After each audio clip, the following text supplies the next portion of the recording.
نحمدك يا من ترنمت بصنائه غرق اللسان، وتغنت بتخليله أناديل القيان.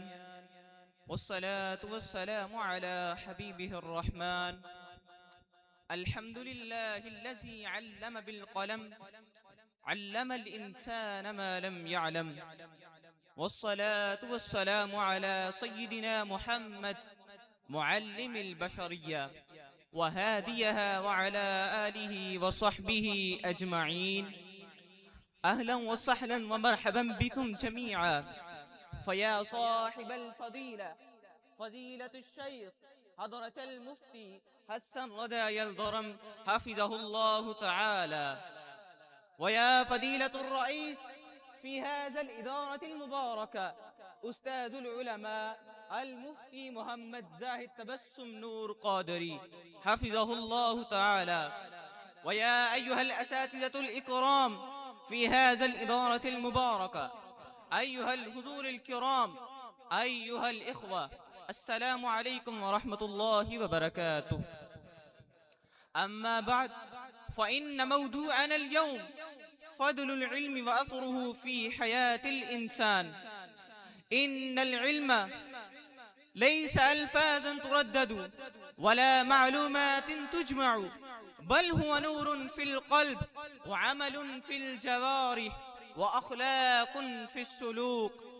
فقال رسول الله صلى الله عليه وسلم: من سلك طريقا يلتمس فيه علما سهل الله له به طريقا إلى الجنة.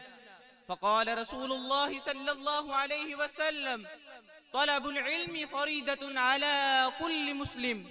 فقال رسول الله صلى الله عليه وسلم: إذا مات الإنسان انقطع عنه عمله إلا من ثلاث: صدقة جارية، أو علم ينتفع به، أو ولد صالح يدعو له. أيها الإخوة الإكرام، إن العلم ليس ألفاظا تردد ولا معلومات تجمع، بل هو نور في القلب وحياة في الإنسان. فقال رسول الله صلى الله عليه وسلم: طلب العلم فريضة على كل مسلم. أيها الأساتذة الأفاضل، أأنتم حملة الأمانة وسناء الأجيال، فجزاكم الله خيرا على جهودكم المباركة وجعلها في ميزان حسناتكم. أيها الحضور الكرام، إن الأمة لا تنهض إلا بالعلم والتربية الصالحة، فلنتعاون جميعا على نشر العلم وخدمة الدين.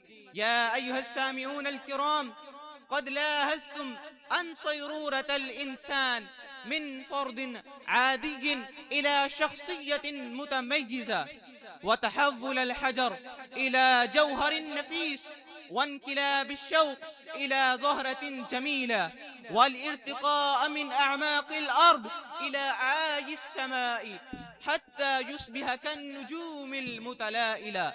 إنما هو مرهون بشيء واحد، وهو زينة التعليم.